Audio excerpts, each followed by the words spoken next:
आधी पण बोललो की मला या कामात खूप प्रामाणिक असावं लागतं, कारण प्रत्येक वेळेला जेव्हा तो डोळे उघडतो तो पहिल्यांदा मला बघतो. ती फिलिंग खूप वेगळी आहे. मी असं फील करतो की तो मला पहिल्यांदा बघतोय. प्रत्येक वेळेला असं फील होतं की अरे एक आखणी झाली, दुसरी झाली की परत दुसऱ्या त्याच रूपात, वेगळ्या वेगळ्या रूपात, त्या वेगवेगळ्या जे काही रूप असेल, विठ्ठल रूप असेल, विष्णू रूप असेल, त्या त्या रूपात मी त्याला भेटतो. तर ही फिलिंग एकदम वेगळी आहे आणि एक्सप्लेन न करण्यासारखी.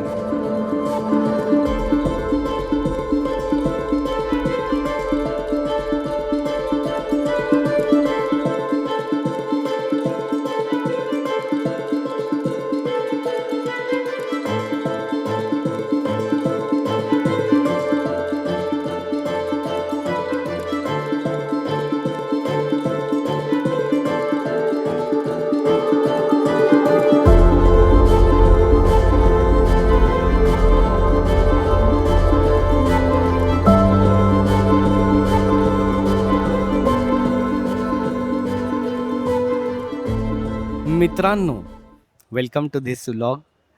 एवढी वर्ष मी व्लॉगिंग करतोय आणि नेहमी मी बोलताना अरे माझा व्लॉग एडिट होतोय किंवा हा माझा व्लॉग आता आला आहे ना, माझा व्लॉग आणि असे अनेक व्लॉग मी केलेत. पण हा एक व्लॉग आहे जो माझा राहिलाच नाही आहे. हा व्लॉग सर्वांचा व्लॉग झालेला आहे आणि मला हे खूप गर्वाने मी बोलू शकतो की हा माझा व्लॉग नाही, हा तुमचा व्लॉग आहे. आणि या वर्षी ज्या लेवलला डिमांड आली आहे की आखणीचा व्लॉग कुठे आहे ते प्रेम खूप जास्तच आहे. कमेंट्समध्ये म्हणू नका, DMsमध्ये म्हणू नका किंवा रस्त्यावर भेटल्यावर म्हणू नका. हा एक प्रश्न मला आणि प्रशांतला ह्या वर्षी खूप विचारला गेला, तो म्हणजे आखणीचा व्लॉग कधी येतो आहे. त्यामुळे मी असं म्हणेन की हा व्लॉग आता माझा नाही राहिला आहे, हा व्लॉग आता तुमचा झालेला आहे. आणि आपण सुरू करतोय आखणीचा vlog with one and only शांत द सुवर्णा.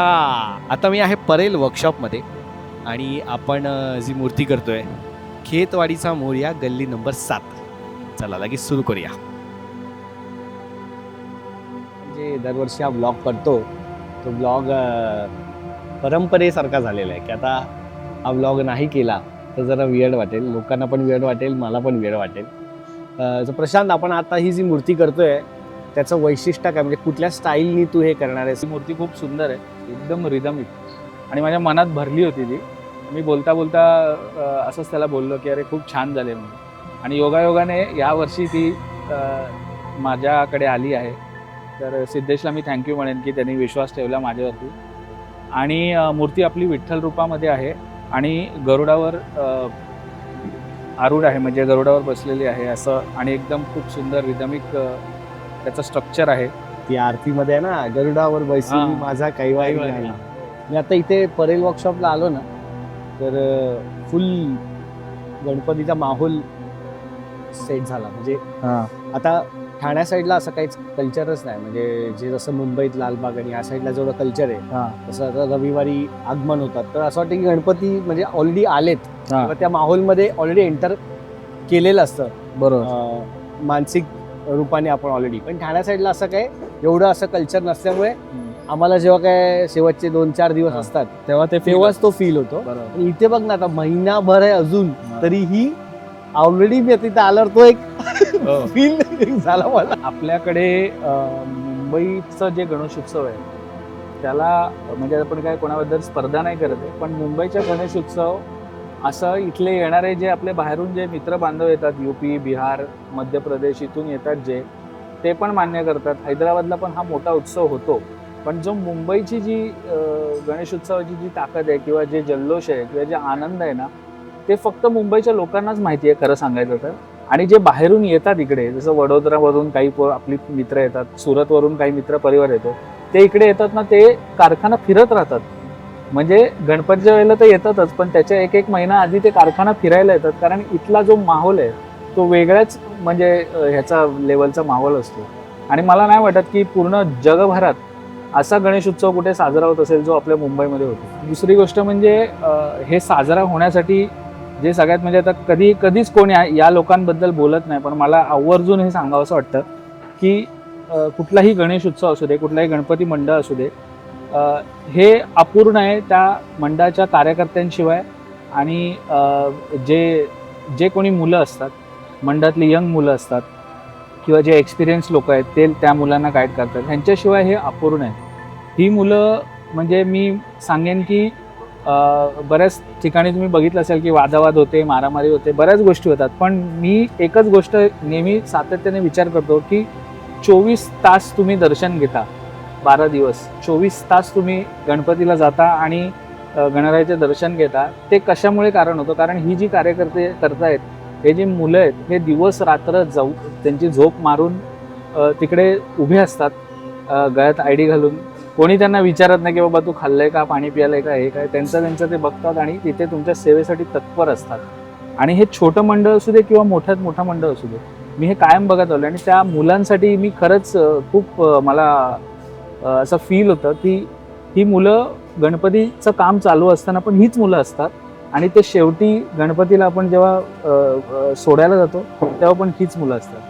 तर म्हणजे मी असं विनंती करेन की जे आई वडील आहेत आणि त्यांची मुलं जर बोलत असतील की आई मला आज उशीर होणार आहे गणपतीच्या दरम्यान, तर तुम्ही त्यांना एक पूर्ण विश्वासाने सोडा, कारण तो मुलगा त्याची जबाबदारी ह्याच्याकडे, आणि ते काही चुकीचं करणार नाही. तर हे मला खूप आवर्जून वाटतं. जी मुलं मी बघतो की झटत असतात दिवस रात्र की आपला गणेश उत्सव व्यवस्थितपणे पार पडावा, त्याच्यामध्ये कुठल्याही प्रकारचं गालबोट लागू नये. आणि काही लोकांकडनं ते होतं पण चुकीचे पण करतात, पण त्याच्यामध्ये मी तरी सांगेन की लालबाग परळ मी बघितलेलं आहे, खास करून इथली मुलं दिवस रात्र 12 दिवस जागे राहून या गणरायाची सेवा करत असतात. आणि मला वाटतं त्याचमुळे त्याचं जे प्रेम आहे या नगरीवर, लालबाग परळ नगरीवर जास्त आहे. तर इथली मुलं खरंच खूप वेगळ्या लेवलला काम करतात. म्हणजे कुठलाही माणूस पगार घेऊन पण असं काम करणार नाही, अशा लेवललाही पोरं काम करतात. पोलिसांना पण 24 तास हे जमणार, म्हणजे भरेही ते ड्युटी बदलून पण ते त्यांच्यासाठी काम होऊन जातं. आणि ते म्हणतात की सण साजरा होतो गर्दीतला, कारण माणूस उभा आहे वर्दीतला. ती गोष्ट पण खरी आहे. आपण पोलिसांना तर सल्यूट करतोच, कारण त्यांचं तर एकदम त्यांना त्या सणात सहभागी पण होत आहेत. तर त्या परिवाराबद्दल आपण कधी विचार करत नाही की त्यांच्या पण घरी गणपती असेल, पण त्यांना तितकं सहभाग घेता येत नाही, त्यांना लोकांच्या सेवेसाठी तत्पर राहायला लागतं. पण त्यांच्याबरोबर ही जी मुलं असतात ना, ही कायम तिकडे उभी असतात, त्यांना मदत करत असतात. तेव्हा कोणीही पोलीस राहत नाही, कोणी वर्दीतला राहत नाही.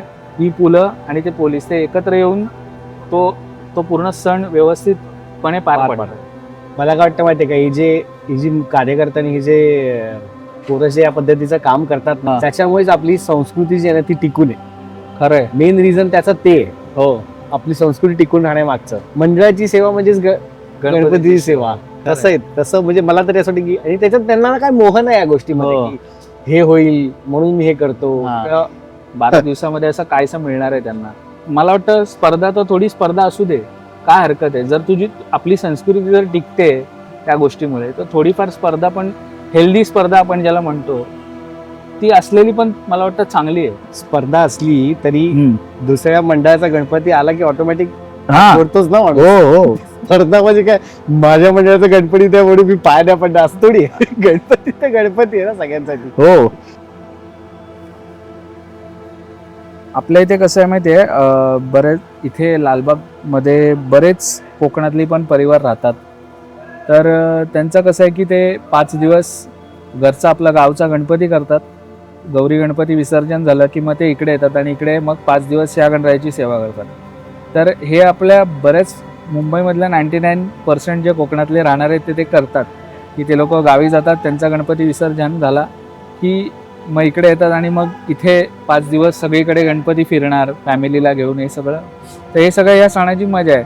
आणि कोकणातलं एक सांगायचं म्हणजे मला जे खूप काय म्हणतात पर्सनली एक मला आवडतं म्हणजे, कोकणात पहिला तर तू बघितलं असेल की खूप साधे आणि असे खूप सिंपल गणपती असायचे. एकदम म्हणजे एकदम चटक रंग असायचे वगैरे असे, आणि मातीतले असायचे. लाल मातीचे वळण माहिती आहे तुला? हो. लाल मातीचं आणि व्हाईट कलरचा आखणी हो. किंवा हो. ओव्हरऑल त्याचं हे लाल मातीचं एक वैशिष्ट्य असं आहे की हे जे गणपती करायचे ना लाल मातीचं त्याला काहीतरी रिझन होतं. ते असंच रॅन्डमली नव्हते करत. तर ते कसं होतं की पहिला ती लाल माती जी आपली तिथलीच होती कोकणातली ती लाल मातीने ते गणपती बनवायचे. मग ते गणपती घरी आणायचे, त्याला रंगवून वगैरे त्याला त्याची पूजा झाली. मग ती माती जी आहे त्याच्यात ते तांदूळ वगैरे पडलेले असायचे. तीच माती ते त्या नदीत म्हणजे जी वाहून आलेली माती आहे नदीतली तीच माती काढून तिला घरी बसवून त्याला आकार देऊन त्याची पूजा करून त्याला तांदूळ वगैरे टाकून परत ती त्याच नदीत सोडायची. म्हणजे ती पुढे जाऊन कुठेतरी त्याला काहीतरी एक म्हणजे म्हणतात ना मे बी ते रोपटं येत असेल काय येत असेल माहीत नाही, पण एक ती पद्धत होती जी मी ऐकून होतो. आणि ही पद्धत इतकी सुंदर आहे ना. आपल्या इंडियन स्कूलिंगमध्ये या गोष्टी आहेत. म्हणजे तर तू नोटीस करशील तर मी मध्यंतरी एक ऐकलं म्हणजे वाचलं होतं की जे वारली पेंटिंग तुम्ही ऐकता किंवा बघता जे खूप फेमस आहे. तर त्यांना कोणीतरी विचारलं की तुम्ही रेष कसे, त्यांनी विचारलं समोरच्याला की तुम्ही रेष कसे काढता. तर एक असा माणूस गेला होता, तो म्हणाला त्यांनी रेष अशी वरून खाली काढून दाखवली. तर ते म्हणाले की हे चुकीचं आहे. तर तो म्हणाला की का चुकीचं आहे, तुम्ही असे का म्हणताय, म्हणजे रेष तर आपण पण असेच काढतो वरून खाली. तर त्यांनी खूप छान एक्सप्लेनेशन दिलं की रेष खालून वर काढा. तर त्याचं एक्सप्लेनेशन इतकं बाप होतं ना, म्हणजे मी 2 मिनिटासाठी झालो की यार आपल्याकडे हे होतं. तर त्यांनी एक्सप्लेन असं केलं की जसं झाड ग्रो होतं, झाडाची जशी ग्रोथ होते ना, तर तशी तुम्ही रेष काढा. म्हणजे असं नाही का की वरून खाली रेष आली पाहिजे. तर ग्रोथमध्ये आपली लोक बिलीव्ह करतात. तर रेष तशीच आली पाहिजे, खालूनच वर झाली पाहिजे. एखादं झाड जसं वाढतं तसं, एखादं मूल जसं जे कोणी आपण लहानाचेच मोठे होतो, तर ते म्हणतात की रेष खालूनच वर गेली पाहिजे. ती या आर्ट फॉर्मची ब्युटी आहे, हे वारली ह्याच्यामधली. आणि हे आपल्याला मी जेला असताना आमचे सर होते, त्यांनी सांगितलं होतं. मी म्हणतो की हे सगळं जे आहे ना ते आपल्याकडे ऑलरेडी आहे. आणि इतकं भारी वाटतं की आपण काश ते आपल्या अभ्यासक्रमात पण आणलं. तर हे जे यंग मुलं आहेत जे विचार करतात की या फील्डमध्ये फ्युचर करायचं आहे, त्यांना ते रिलेट होईल. म्हणजे खूप काही चांगलं शिकता येईल त्यांना त्यातून. बरेच देवदेवतांचे वाहनं आहेत ना, हे तू बघशील की कार्तिकेय स्वामीचं पिकॉक आहे, सरस्वती देवीचं पिकॉक आहे, आपल्या ज्या देवी आहेत त्यांना सिंह वाघ असतात, त्यानंतर गणपती बाप्पाला उंदीर आहे. तर त्या वेळेला तू जर विचार केलास तर त्या प्राण्यांना पहिला मारलं जायचं किंवा त्यांच्यावर जे काय त्या एक्सटिंक्ट जे म्हणतो आपण ते संपत होतं, त्यांची प्रजाती संपत होती. त्यावेळेला हे काही आपल्या हिंदू संस्कृतीमध्ये असं त्यांना वाहन बनवलं गेलं आहे देवाचं. कारण त्या देवाच्या भीतीने मग लोक त्यांना मारायचे नाही आणि त्या प्राण्यांचे किंवा हे जीव वाचायचे. आणि त्यामुळे आपण त्यांना आज बघू शकतो की ते कधीच एक्सटिंक्ट झाले असते. तर हे पण एक चांगली आपण हे बघतो आपल्या देवदेवतांच्या ह्याच्यामध्ये की म्हणजे किती छान पद्धतीने त्या लोकांनी त्या ज्याला आपण सायकल म्हणतो, लाईफ सायकल, त्याचा विचार करून आपले देवदेवतांचं वाहनं प्लॅन केलेले आहे. आपल्या धर्मात तर त्याचा उल्लेख आहेच, पण त्याबद्दल मला असं वाटतं की बऱ्याचदा काही रिझन्स पण आहेत जेणेकरून या गोष्टी त्या ठिकाणी प्लेस केलेल्या आहेत. तर म्हणजे किती बाप आहे हे विचार करूनच. म्हणजे मला असं वाटतं की हे सगळं पुस्तक वाचलं पाहिजे. आजकालच्या पिढीने डिपेंड आपण खूप असतो ChatGPTच्या इन्फॉर्मेशनवर, पण मला असं वाटतं की आपल्या पुराणांमध्ये, आपल्या वेदांमध्ये या गोष्टी आहेत ज्या नमूद आहेत.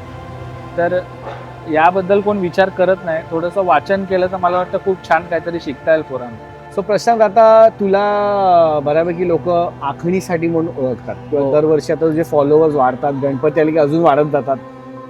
बरेच मंडळ तुला अप्रोच करतात, बरेच नवीन पोरं तुला अप्रोच करतात, किंवा इंस्टाग्रामवर आता गणपतीच्या आधीच्या काळात बरेचसे रील्स तुझ्या आखणीचे दिसायला लागतात, सोशल मीडियावरती दिसायला लागतात. तर मला म्हणजे ऑडियन्सला पण हा असेल प्रश्न की आखणीला आपण ॲज अ करिअर म्हणून बघू शकतो का, पहिला प्रश्न. आणि इन्कम आणि ह्या सोर्सने आपण ह्याच्याकडे फुल टाइम बघू शकतो का, किंवा ॲज अ करिअर ऑप्शन म्हणून चूज करू शकतो का? अच्छा, नाही आता बघ, जसं सोप्यात सांगायचं तर आता मला समज एखादा रंग विकत घ्यायचा असेल आणि मला खूप इच्छा असेल तो रंग विकत घ्यायची आणि जर माझी आर्थिक बाजू व्यवस्थित नसेल तर मग ती कला पण कुठेतरी सफर करते असं मला नेहमी वाटतं. बरोबर. तर ती कला कसं आहे की कलाकार उपाशी राहील, कलाकार फाटक्यात राहील, पण तो त्याच्या कलेला नेहमी डोक्यावर ठेवतो, एकदम जपून ठेवतो आणि बरोबर. त्याला वाटेल ते खर्च करायची त्याची तयारी असते. जो खरा कलाकार आहे तो स्वतः कशाही कुठल्याही वाईटात वाईट परिस्थितीत राहायला तयार असतो. पण हे जोपासण्यासाठी जे आर्थिक बाजू लागते ना, त्यासाठी मला असं वाटतं की याला तुम्ही पूर्णपणे करिअर म्हणून बघू नका, पण याला एक तुमचं जे आपण म्हणतो ना रोजीरोटीचं एक साधन शोधा, एक नोकरी करा आणि मग हवं तर तुम्ही ह्याला जोपासा. कारण कसं आहे, कला ही तुमचं वेळ मागते, तुमचं एक असं म्हणू शकता, कला तुमच्या आयुष्यातली एक अशी मुलगी आहे जी तुमचा खूप वेळ मागते, तुम्हाला खूप ती खर्च करायला लावते आणि तेव्हाच ती तुमच्यासोबत असते. जर तुम्ही ते नाही करू शकलात तर ती तुमच्यावर रुसून बसते आणि जर कला तुमची तुमच्यावर रुसली तर तुम्ही पण सफर करता त्या गोष्टींनी. तर ती सफर होऊ नये किंवा तिला ते त्रास होऊ नये म्हणून तुम्ही तुमची आर्थिक बाजू व्यवस्थित ठेवणं गरजेचं आहे आणि जर ते तुम्ही नाही ठेवत असाल तर तुमची कला सफर होणारच. तर करिअर म्हणून याचा विचार करू नका लगेचच की पूर्णपणे मी हेच करेन आणि ह्याच्यात माझं करिअर करेन. कारण मी पण आत्ता नोकरी करूनच हे करतोय, मी सगळं सांभाळूनच हे करतोय. तर असं मला प्रामाणिकपणे वाटतं. ऑल्सो हे सीझनल पण आहे, हे सीझनल आहे. म्हणजे 3 महिने तुम्ही जर विचार कराल 3 महिन्यात मी माझा वर्षभराचा खर्च करेन तर ते अशक्य आहे. बरोबर. पुढचे 8 महिने तुम्ही करणार काय ना. तर बाप्पा हे सगळं मान्य आहे, पण त्या पलीकडे जी रियालिटीमध्ये आपण जगतो त्याच्यामध्ये तुम्हाला खर्च लागतं, खर्च करावाच लागतो. जसं आज माझी आर्थिक बाजू जर व्यवस्थित असली आणि मला वाटलं की एखादा छान कॅनव्हास घ्यायचा महागडा, एक छान रंग घ्यायचा आणि त्याच्यात ते काम करायचं, तर ती इच्छा माझी पूर्ण होऊ शकते कारण माझी आर्थिक बाजू व्यवस्थित आहे. पण ती जर नसेल, माझ्याकडे नोकरीच नसेल, मी म्हणेल अरे बाबा माझं खायचेच प्रॉब्लेम आहेत, तर मी त्या कलेसाठी काय खर्च करू. तर हे बऱ्याचदा मी बघितलं की बरेच मुलं या डेलिव्हिजनमध्ये जगतात की अरे आपण सगळं, मी नुसता कलाकार आहे, मी हेच करणार. असं होत नाही. तुम्हाला एक उदरनिर्वाह शोधावाच लागतो आणि तुम्ही शोधायलाच पाहिजे असं मला वाटतं प्रामाणिकपणे. पण ओव्हरऑल गणपतीमध्ये हां, मुंबईतच आपण म्हटलं तर किती सारे बिझनेसेस इन्व्हॉल्ड आहेत गणपती या सणामध्ये. हो, आणि किती साऱ्या गोष्टी, म्हणजे किती सारे लोकांचे बिझनेस चालू राहतात किंवा मी तर म्हणेन की ह्या पीक टाइम आहे त्यांच्या बिझनेसचा.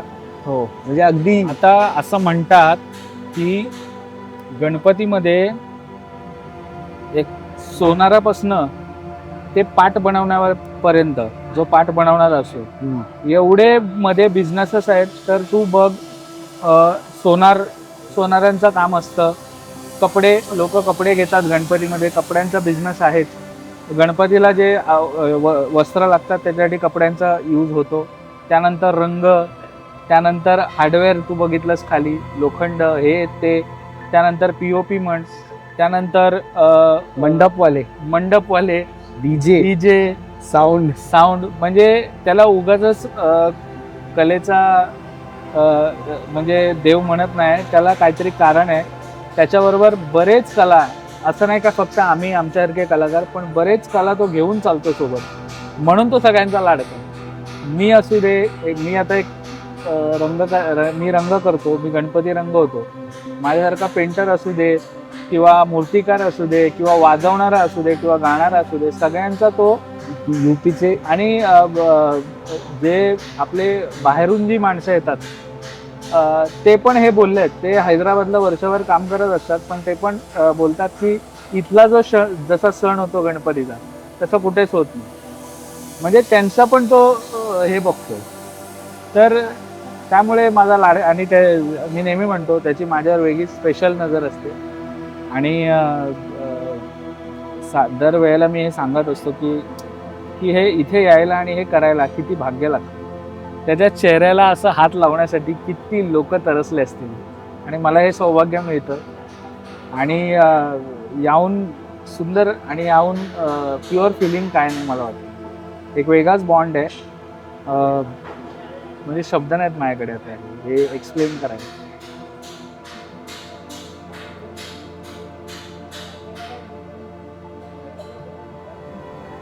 ते जे तू पिंक टाकतोयस ना त्याने इतकं रिअलिस्टिक होत चाललंय ना ते, असं वाटतं एकदम जिवंत डोळा आहे रे खरंच, एवढ्या जवळून पण रिअलिस्टिक वाटतंय.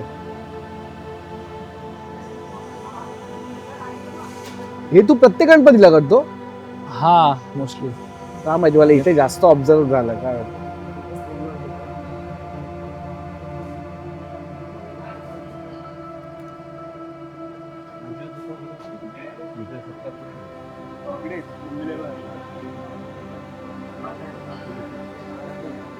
प्रशांत, एवढ्या लांबून पण हे डिटेल दिसत असेल.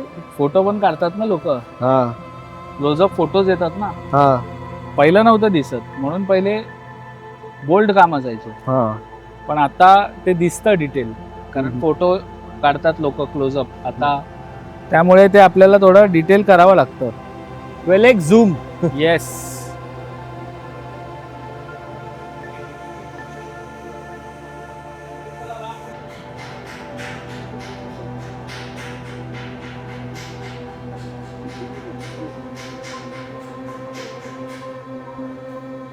मित्रांनो, एक सॅड न्यूज अशी आहे की माझा ड्रोन जरा अडकलाय, इतका विचित्र ठिकाणी अडकलाय, जरा बघा. हा ड्रोन आहे. दिसला का तुम्हाला? विचित्र ठिकाणी हा ड्रोन अडकला. आता हा कसा काढायचा?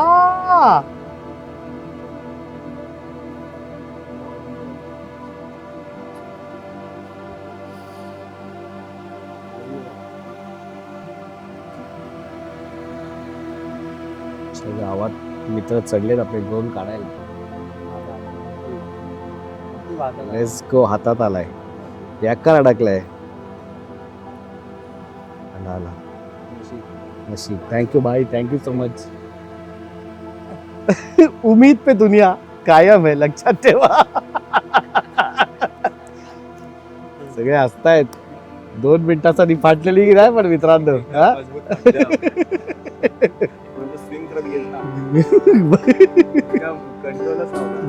स्वतःच उडत होता तो.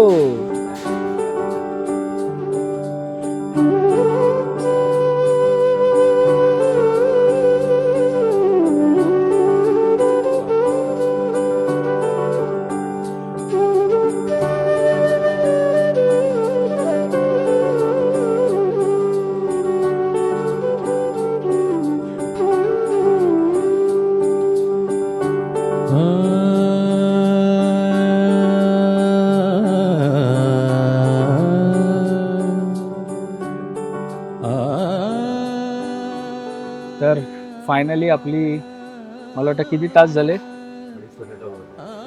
2.5 तास. थोडं मध्ये बांबूची गडबड झाली, असं तसं अनेक संकट आली, पण तो विघ्नहर्ता आहे. आणि 2-2.5 तासात त्याची आखणी आता संपन्न झाली आहे. मला विठ्ठल एक रूपातली आहे. शेवटचा तुला प्रश्न विचारायचा की कुठली पण आखणी संपल्यावरती तुला कसं फील होतं? मी खरं सांगू का, प्रत्येक मूर्ती जेव्हा माझ्या समोर येते, आणि मी हे आधी पण बोललो की मला या कामात खूप प्रामाणिक असावं लागतं, कारण प्रत्येक वेळेला जेव्हा तो डोळे उघडतो तो पहिल्यांदा मला बघतो, तर ती फिलिंग खूप वेगळी आहे. मी असं फील करतो की तो मला पहिल्यांदा बघतो, आणि प्रत्येक वेळेला जेव्हा मी त्याचे डोळे किंवा आखणी संपन्न होते, जेव्हा मी पूर्ण करतो, तर असं वाटतं मी त्याला पुन्हा एकदा नव्याने भेटतोय. तर प्रत्येक वेळेला असं फील होतं की अरे, एक आखणी झाली, दुसरी झाली की परत दुसऱ्या त्याच रूपात, वेगळ्या वेगळ्या रूपात, त्या वेगवेगळ्या जे काही रूप असेल, विठ्ठल रूप असेल, विष्णू रूप असेल, त्या रूपात मी त्याला भेटतो. तर ही फिलिंग एकदम वेगळी आहे आणि एक्सप्लेन न करण्यासारखी आहे. तर हो, असा आहे तो. गणपती बाप्पा मोरया. तूच करता आणि करविता, मोरया मोरया मंगलमूर्ती, मोरया मोरया मोरया मंगलमूर्ती, मोरया मोरया मोरया. मित्रांनो, हा होता आपला या वर्षीचा आखणीचा व्लॉग. कसा वाटला तुम्हाला कमेंटमध्ये सांगा. भेटूया पुढच्या वर्षी आखणीच्या व्लॉगसाठी. बाकी ब्लॉग तो बनत राहतील, येत राहतील. कमेंट करायला विसरू नका आणि सगळ्यांना गणेश चतुर्थीच्या खूप खूप शुभेच्छा. सबस्क्राईब करायला विसरू नका. बाय बाय सगळ्यांना. गणपती बाप्पा. मोरया.